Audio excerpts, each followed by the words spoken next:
Hello, আসসালামু আলাইকুম বন্ধুরা। আশা করি আপনারা সবাই ভালো আছেন এবং সুস্থ আছেন। আর এই রমজান মাসে অবশ্যই আপনারা হেলদি ফুড টিভিএসে নিয়েছেন। তার জন্য এখানে আমি আজকে আপনাদের সামনে যে রেসিপিটি নিয়ে আসবো আজকে, সেটি হচ্ছে পুদিনা বড়া।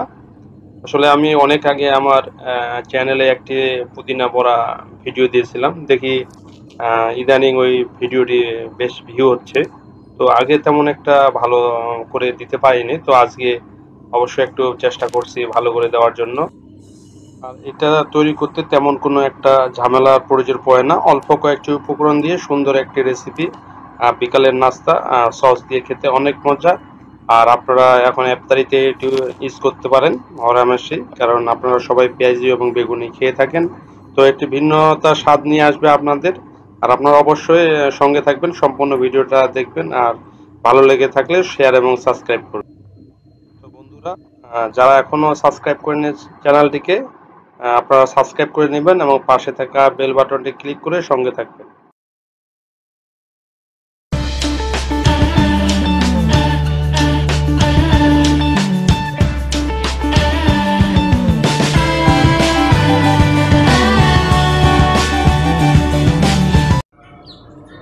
ডিয়ার ভিউয়ার্স, তো আমরা এখানে যা করছি পুদিনা বড়া তৈরি করার জন্য, আমরা বাজার থেকে একদম তাজা যে পুদিনা পাতা আছে সেটা নিয়ে নিছি। এখানে একটার হচ্ছে একটু বেশি আছে, 10 টাকা নিছে। আর আমরা 2 মুঠ মুসুর ডাল নিছি, মুসুর ডালটা ভিজিয়ে রাখছি আগে। আর এখানে 4-5টা কাঁচামরিচ নিয়ে নিয়েছি, যেভাবে যে যেরকম আপনারা ঝাল খেয়ে থাকেন। আর মাঝারি 2টা বড় ধরনের পেঁয়াজ নিয়ে নেওয়া হয়েছে। মূলত পেঁয়াজটা বেশি কুচি কুচি করে দিলে আপনার বড়াটা আরো সুন্দর হয়। তো আমরা করব কি, এই মরিচটা আবার পেঁয়াজটা আলাদা রেখে বাকি যে পুদিনা পাতা এবং মসুর ডালটা আছে এটা আমরা ব্লেন্ড করে নেব। চলুন তাহলে আমরা এটা ব্লেন্ড করি।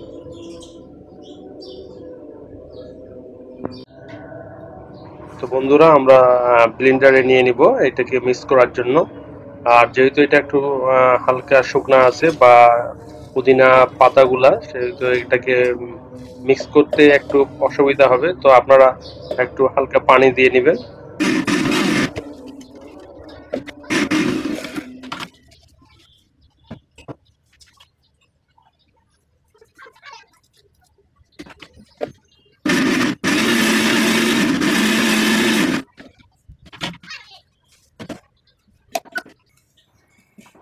তো সুন্দর একটি পেস্ট আমরা পেয়ে গেছি, সুন্দর করে মিক্স হয়ে গেছে। এই মিক্সারটা এখন আমরা একটা প্লেটে নিয়ে নিব। প্লেটে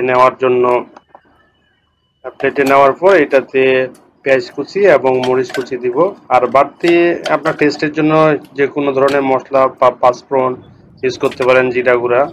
তো মূলত পেঁয়াজটা এখানে খুব সুন্দর করে কেটে বা বেশি পরিমাণ পেঁয়াজ দিলে সবচেয়ে অনেক ভালো হয়।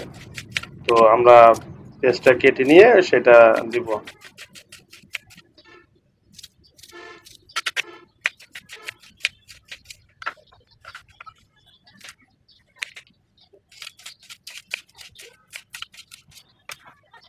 তো বন্ধুরা, পেঁয়াজটা যখন দিব তখন একটু মনে রাখবেন, একটা হাত দিয়ে একটু কষলিয়ে দিব। আর লবণ টেস্ট মতন। আর আমি এখানে একটা গরম মশলা ইউজ করছি হালকা। আর এটাকে একটু জমাট বাঁধার জন্য আপনারা বেসন ইউজ করতে পারেন বা যে কোনো ধরনের আটা ইউজ করতে পারেন। তো আমি হালকা 1 চা চামচ বেসন নিয়ে নিই। তো আমাদের জন্য সুন্দর যে পেস্ট, সেই পেস্টটি তৈরি হয়ে গেছে। আপনারা দেখতেছেন অনেক সুন্দর। এইটিকে আমরা এখন ভাজবো। আমি মূলত এই সরিষার তেলকে প্রাধান্য দিয়ে থাকি। তো আমি এখানে সরিষার তেল নিয়েছি। তো সরিষার তেলটা গরম হলে আমরা যেভাবে পেঁয়াজু বা বড়া ভাজে সেইভাবে আমরা তেলে দিয়ে ভেজে নেব। জাস্ট এইটুকুই, তেমন কিছু না। খেতে এবং দেখতে অনেক সুস্বাদু, সবুজ কালারের আপনারা দেখতেছেন। তো আশা করি ভিডিওটি আপনাদের ভালো লেগে থাকবে, এবং ভালো লেগে থাকলে অবশ্যই আবারও বলতেছি শেয়ার এবং সাবস্ক্রাইব করবেন। এবং পাশে থাকা বেল বাটনটি ক্লিক করে আপনারা সঙ্গে থাকবেন নতুন নতুন নোটিফিকেশনের জন্য। অনেক সুস্বাদু ও টেস্টি, একদম আপনার হেলদি একটা ফুড। আপনারা অবশ্যই বাসায় ট্রাই করবেন। আপনারা কোনো যদি আপনাদের মতামত থাকে তাহলে অবশ্যই কমেন্ট বক্সে কমেন্ট করে আমাকে জানাবেন। আপনারা সবাই জানেন যে পুদিনা পাতা একটি ঔষধি গাছ, যেটি আমাদের হজম শক্তি বৃদ্ধি করে। তো অবশ্যই অনেকেই চাটনি হিসেবে ব্যবহার করেন। তো একটু ব্যতিক্রম ধর্মী, ব্লেন্ড করে এটার পেস্ট বের করে এটাকে সরিষার তেল দিয়ে ভেজে খাওয়া অনেক একটা ব্যতিক্রম ধর্মী কারবার। তো আশা করি ভিডিওটি আপনাদের ভালো লাগবে। তো আজকে এই পর্যন্তই। ভালো থাকবেন, সুস্থ থাকবেন। আসসালামু আলাইকুম।